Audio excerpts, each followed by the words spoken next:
आपका ऐसा इतिहास है, उसको आप मिथ बोलोगे तो फिर जाओगे किधर? No no, it is not acceptable, rather it is highly objectionable. Mythology शब्द should be rejected from the root. वो शब्द ही कभी स्वीकार नहीं करना चाहिए. ये तो हमारा इतिहास ग्रंथ है. रामायण सहज धर्म, सरल धर्म की व्याख्या है. जहां इस तरह के की जटिलता आती नहीं. रामायण में मर्यादा क्या होती है? भगवान राम ने मर्यादा में रह कर के जीवन जिया, ये कहना इतना अच्छा नहीं है. मर्यादा में रह के नहीं जिया. हो, ले जाओ उनको बाहर. 2 लोग ले जाए, मिल के ले जाए, ले जाए, ले जाए. उनके साथ ये हो जाता है. सो के उठा लो, उठा के उधर ले जाओ. उठा लो बेटा. संभाल के बीच में रख. Thank you. वो जब कंसंट्रेट करते हैं तो उनके साथ ये होता है. ऐसा एक बार और राउरकेला में ही हुआ मेरे सामने. वो कंसंट्रेट किया, आया. तो मैं कह रहा था कि ये इतिहास का ग्रंथ है, इसको इस रूप में लेना चाहिए. रामायण, हम कह रहे थे अभी कि राम जी ने ये दिखाया कि मर्यादा होती क्या है. मर्यादा में रहना नहीं, मर्यादा का जो शिखर है, जो कभी किसी ने छुआ नहीं, कॉन्सेप्ट ही नहीं बनी कि मर्यादा का शिखर क्या होता है. तो वहां लेटे रहने दो थोड़ी देर. 1-2 आदमी रहे वहां. वो मर्यादा का शिखर उन्होंने बनाया, इसलिए बोलते हैं मर्यादा पुरुषोत्तम. मर्यादा में रहे ऐसा नहीं. उसको हम ऐसा बोलेंगे, ही वॉज आइडियल सेटलर. मर्यादा क्या होती है ये दुनिया को दिखाना था. आप बताइए, स्वयं परमात्मा होने के बावजूद थोड़ी देर हो गई नगर दर्शन करने में, तो बात न करो बेटा. तो विश्वामित्र जी महाराज के यहाँ वापस लौटते समय भगवान डरते हैं. जाके भैंसे कान डराई.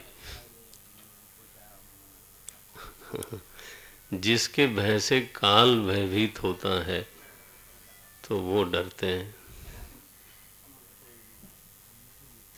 आराम से लेटे रहो वहीं, चुपचाप लेटे रहो. एक आदमी वहां बैठ जाता. कई लोग हैं क्या?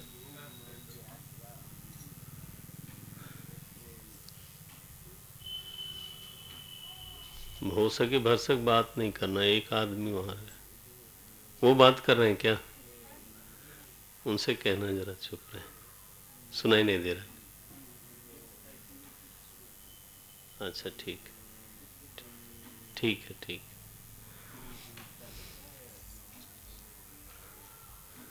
कहीं स्टेशन लगा है. हमें जरा सा उनको.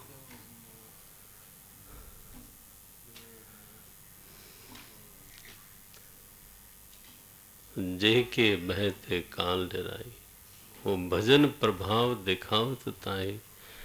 भजन का प्रभाव दिखाते हैं कि भजन में कितनी शक्ति है. परमात्मा भी डरते हैं. बताओ, ये मर्यादा का जो शिखर है वो प्रभु राम. इसलिए 2 हमारे प्रमुख अवतार माने जाते हैं. एक तो बोलते हैं हम उसको लीला पुरुषोत्तम, भगवान श्री कृष्ण. दूसरा बोलते हैं हम मर्यादा पुरुषोत्तम, भगवान श्री राम। रामायण के ऊपर जैसे मैंने ग्रंथ बताया, वैसे कृष्ण भगवान के ऊपर 2 प्रमुख ग्रंथ हमारे हैं। अनेक हैं लेकिन 2 प्रमुख ग्रंथ हैं। कोई तो है वहाँ। 2 प्रमुख ग्रंथ, एक भागवत, लेकिन ये मत भूलिएगा भगवान कृष्ण के बारे में ही जो दूसरा ग्रंथ है वो है श्री कृष्ण। हाँ, वो महाभारत है। महाभारत के भी महानायक, महाभारत के भी जो केंद्र पात्र हैं वो भगवान कृष्ण ही हैं। जब गोस्वामी जी को रामायण लिखने की इच्छा होने लगी, मन में बार बार आने लगा कि कब लिखा उन्होंने, 80 वर्ष की आयु में शुरू किया था नारायण। 3 वर्ष लगा उनको लिखने में। सरयू नदी के किनारे अयोध्या जी में उन्होंने ये आरंभ किया चैत्र मास में रामनवमी के दिन, और फिर वो काशी चले आए, वाराणसी, और वहाँ उन्होंने ये ग्रंथ पूरा किया। करीब करीब 3 वर्ष लग गए। 80 वर्ष में उनका जो अनुभव था वो आप सोच लो। 15 वर्ष तो उन्होंने काशी में वेदांत पढ़ा था, तो वेदांत के मर्मज्ञ थे, वेदांग इतना अच्छा जानते थे, संस्कृत में ही ग्रंथ लिखना शुरू किया। लेकिन जब लिखना शुरू किया तो बार बार वो कुछ न कुछ विघ्न आता था। तो कहते हैं हनुमान जी महाराज ने उनको स्वप्न दिया कि संस्कृत में ग्रंथ अनेक हैं, तुम लोगों के हित के लिए तो गांव की भाषा में लिखो। तो अब गोस्वामी जी का इस बात को लेके काशी में थोड़ा विरोध भी हुआ कि गांव की भाषा में रामायण, ये क्या बात हुई। काशी के विद्वान लोग, और ये ध्यान रखना, ये विरोध खलनायक की तरह मत मान लेना कि काशी में हमेशा विद्वान लोग विरोध करते, नहीं नहीं नहीं। आपको मैं निवेदन करूं, बल्कि आज थोड़ा गड़बड़ है। We don't have any regulatory body. जिसको जो लिखना हो वो लिखवाता है, लिखता है, वो छप जाता है, लोग पढ़ते हैं, लोग उस पर पिक्चर बनाते हैं। चाहे आपके ग्रंथ से उसका कोई अनुमोदन हो या न हो, कोई प्रश्न पूछता नहीं है। मनमानी करने की एक छूट मिल जाती है। ऐसा नहीं होना चाहिए। जब आप अपने शास्त्र के ऊपर कलम, आप नावल लिखना चाहो लिखो, you have all the freedom. लेकिन जब आप रामायण की बात करोगे, जब आप महाभारत की बात करोगे, तब ऐसा नहीं करना चाहिए। तब आपको बहुत सजग रहने की जरूरत है, and the people should be there to question you कि ये आपने क्यों लिखा है ऐसा, ये इसका क्या प्रमाण है, और क्यों लिख रहे हो, ये सोर्स क्या है आपकी इन्फॉर्मेशन का। जैसे साइंस के ऊपर कोई भी चैप्टर आप नहीं लिख सकते, you have to be answerable, उसी तरह से धर्म ग्रंथों के ऊपर भी you can not write anything. तो इसलिए काशी चूंकि विद्वानों की नगरी है, रही है और है, तो वहाँ क्वेश्चन करने वाले लोग हमेशा रहते हैं। तो तुलसी बाबा से पूछा गया कि आप भाषा में, गांव की भाषा में ग्रंथ लिख रहे हो, प्रयोजन क्या है, और आपके लिखने का सोर्स क्या है, कहाँ से ये चीज़ आ रही है। तो गोस्वामी जी को उत्तर देना पड़ा। गोस्वामी जी ने लिखने का प्रयोजन बताया, 3 बताया है।